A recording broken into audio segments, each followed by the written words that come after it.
ہے یا کوئی اور کسی وجہ سے کوئی مریض ہے اسے آپ نے پناہ دے رکھی ہے، انہیں عورتوں سے کوئی سروکار نہیں ہوتا۔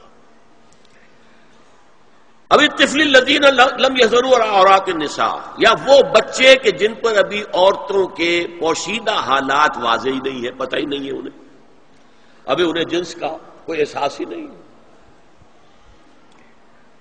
یہ ہے فہرست کے جو دی گئی ہے کہ جن کے سامنے عورت کھلے چہرے کے ساتھ اور اپنی جو اضافی زینت بھی ہو، کوئی زیور وغیرہ یا کوئی بھی سرما وغیرہ ڈالا ہوا ہے یا کوئی سرخی کوئی لگائی ہے معمولی سی، تو اس کے ساتھ آ سکتی ہے، اور یہ وہ رشتے ہیں کہ جن سے کسی حالت میں بھی نکاح نہیں ہو سکتا، لہذا وہ ذہن ادھر جاتا ہی نہیں ہے، نارمل آدمی کا ذہن ادھر جائے گا ہی نہیں۔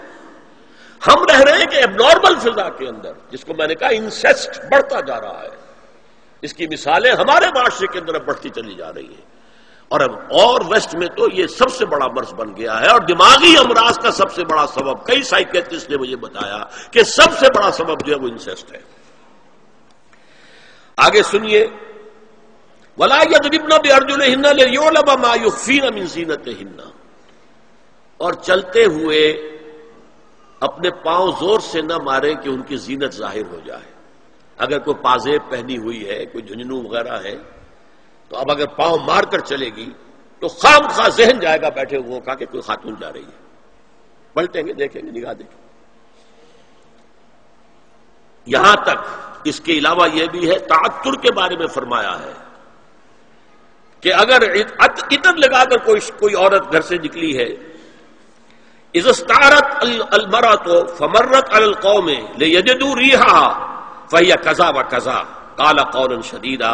یہ ابو داؤد کی روایت، حضور نے فرمایا جب کوئی عورت عطر لگا کر، خوشبو لگا کر نکلتی ہے کہ لوگ اس کی خوشبو سونگیں یا اس پر مطلع ہو جائیں تو ایسی ہے ایسی ہے، بہت سخت الفاظ حضور نے استعمال کیے کہ جس کو راوی نے نقل نہیں کیا۔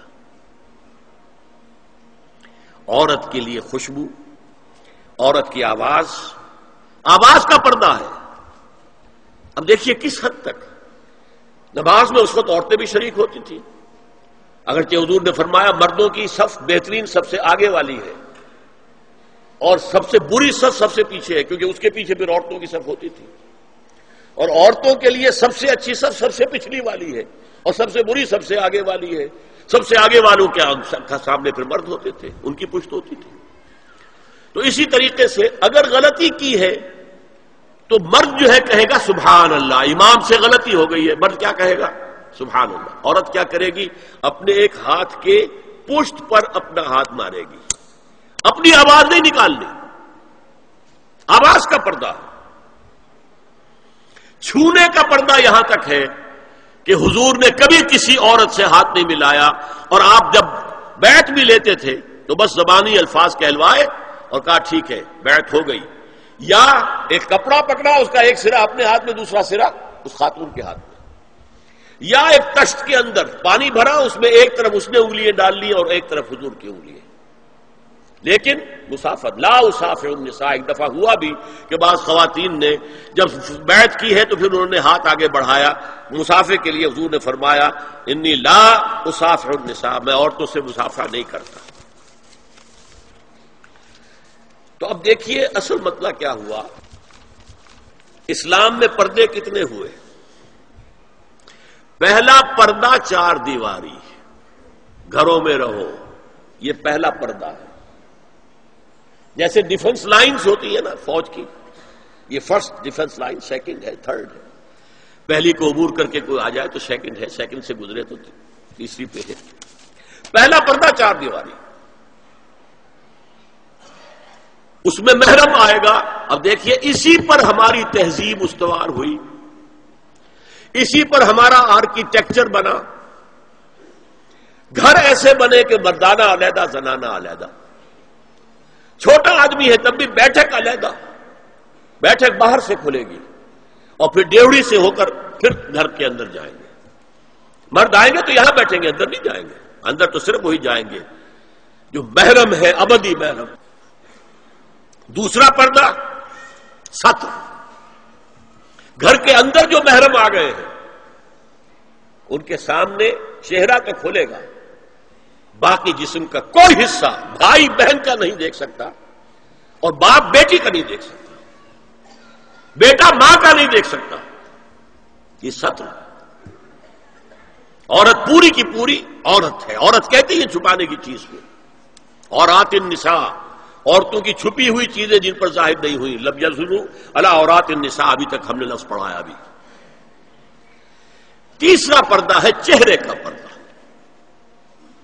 یہ ہے غیر محرموں سے، اور جب کہ گھر سے باہر نکلنا ہو اس کے لیے سورہ احزاب میں نے کہا تھا گھر سے باہر کا پردہ. چہرے کا پردہ وہ غیر محرموں سے ہے، اور گھر سے باہر نکلے گی تو غیر محرم سامنے آئیں گے. یا ایھا النبی قل لازواجک وبناتک ونساء المؤمنین یدنین علیہن من جلابیبہن ذالک ادنی ان یعرفن فلا یؤذین وکان اللہ غفورا رحیما. اے نبی صلی اللہ علیہ وسلم کہہ دیجئے اپنی بیٹیوں سے اور اپنی بیویوں سے اور مسلمانوں کی خواتین سے.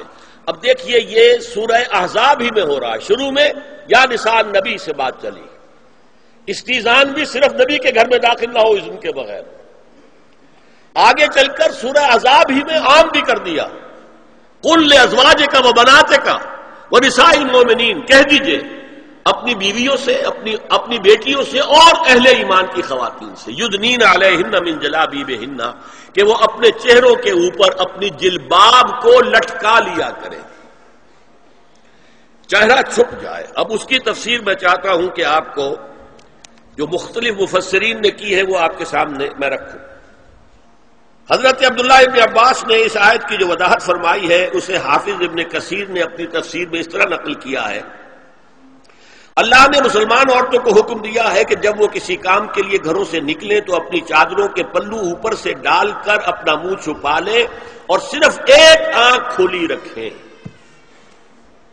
دونوں آنکھیں بھی غلط ہیں.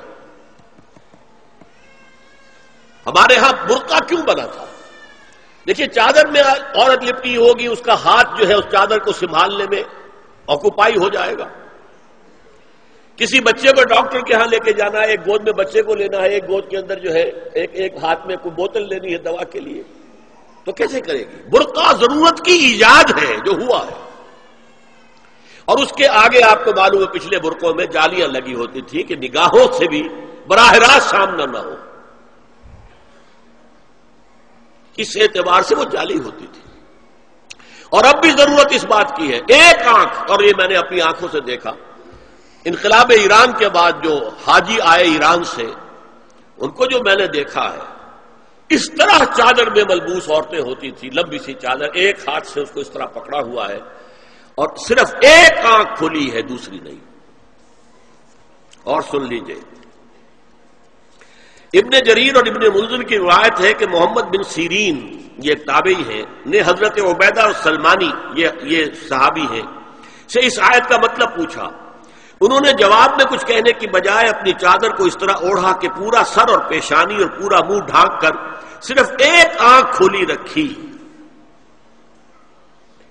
میں نے شروع میں کہا تھا ہمارے نزدیک اسلام دین ہے، صرف مذہب نہیں. اسلام قرآن اور سنت دونوں پر مبنی ہے، صرف قرآن پر نہیں. اور قرآن میں تعویل خاص کے بعد تعویل عام ہے، الاعتبار لعموم لفظ لا لخصوص سبب. اور سنیے ابو بکر بن عبداللہ ابن عربی نے یدنین علیہن من جلابیبہن کا مفہوم ان الفاظ میں بیان کیا ہے: تغطی بہ وجہہا حتی لا یظہر منہا الا عینہا الیسری. یہ عورت اپنی چادر کو پورے وجود پر ڈھانپ لے اور اس طرح چہرے کو بھی ڈھانپے کہ صرف بائیں آنکھ کھلی رہے. علامہ حمید الدین فراہی کو نظم قرآن کے فہم میں خصوصی مقام حاصل تھا. انہوں نے حجاب کے بارے میں اپنے ایک مکتوب میں ہاتھ اور چہرہ کھلا رکھنے کو جائز قرار دینے کے موقف کے بارے میں لکھا ہے کہ میری رائے میں نظم قرآن پر توجہ نہ